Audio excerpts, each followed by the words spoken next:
Can we finally end this pass that Joe Biden has gotten for making some of the most incendiary, toxic, racist, divisive things this side of Al Sharpton? Remember when he said you can't go into a 7-Eleven or a Dunkin' Donuts in Delaware without having a slight Indian accent because he felt Indians had taken over those businesses? You remember when he went to a black audience and was upset because Republicans were criticizing Dodd-Frank, and he said they want to unchain Wall Street, going to put y'all back in chains. This guy has played the race card over and over and over again, and he's gotten a pass, and it's about time people call him on it. Remember when he said that Barack Obama was the first clean African-American, as if blacks don't shower and can't speak standard English, and nobody said anything. But it's about time for people to call him out as the racial, toxic incendiary that he is. Even though he smiles and people call him Uncle Joe, he says very offensive things, and for him to go over to across the pond and lecture them on how they ought to be sensitive, given the things he said, that's just a bit much to me. But they only lecture the American middle class, I noticed. China takes in no immigrants, neither does Japan, neither does South Korea,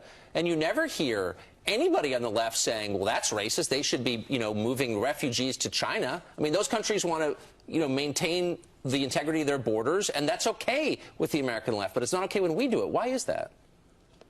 Well, because there's a double standard, and also the Democratic Party is a party that purports to care about people in the inner city, people who are unskilled, and there are all sorts of studies that suggest that when you have unbridled illegal immigration, they put downward pressure on jobs and downward pressure on wages for those in the inner city who are unskilled, many of whom are people of color, the very kinds of people the left purports to care about.